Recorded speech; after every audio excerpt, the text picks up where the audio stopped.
How was your week? I had a great Few week. days? I mean, it was the Australia Day week.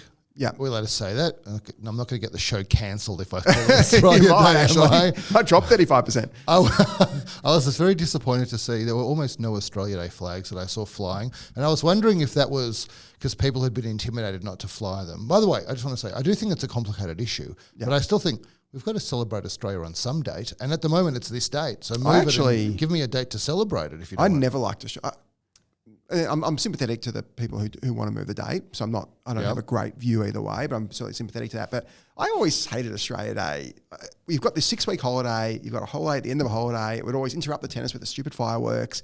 There was nothing I liked about Australia Day before this whole brouhaha. But how about the Australia part of Australia Day? Do you like What that do you part need of a it? day for it? No, I think it's good. I think it's good. No, there's such a good country, and like most countries are good. Like there aren't many people. most countries are good. Well, most Western democracies, like they're Well, fine. I agree with that. Most Western democracies are good. They should all have celebratory days I don't for think you need how a day. great society is. As you know, my feeling on birthdays, I don't like to celebrate birthdays. All you've done is not die for a year. Same as I don't like to celebrate Australia. All the country done is not die for a year. I just don't see any need to celebrate this meaningless day that who cares? I like it. But I noticed there were no flags, and I was trying to figure out whether people were just intimidated into no flags or whether the Woolworths ban on selling Australia Day merchandise was what was causing no flags. Well, it's not just Woolworths. So Woolworths copped the heat because I think they just botched the PR of it so badly. I wasn't a fan of the boycott call, by the way. I thought that was the pretty whole thing's dumb, ridiculous. right? I don't like boycotts. But Aldi cancelled it. Kmart cancelled it last year. Like if they're not commercially making money from something, they should delete it. So I think just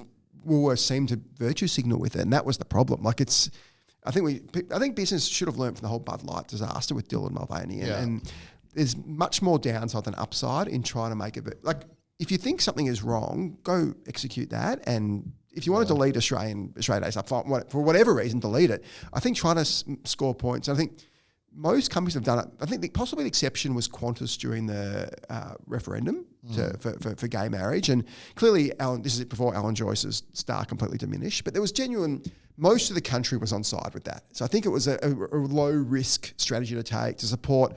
We had 80% plus of people, probably 95% of Qantas customers were supporting that. It was a low risk, but I think people saw that, other businesses saw that, and now go to town, and every issue they can virtue signal on, they kind of do, and it sort of feels like it's gone way too far. I don't like companies taking any political positions. That's my personal view. Like you say 95% of Qantas customers were in favour of gay marriage. Like I was in favour of it, but 95% of customers weren't.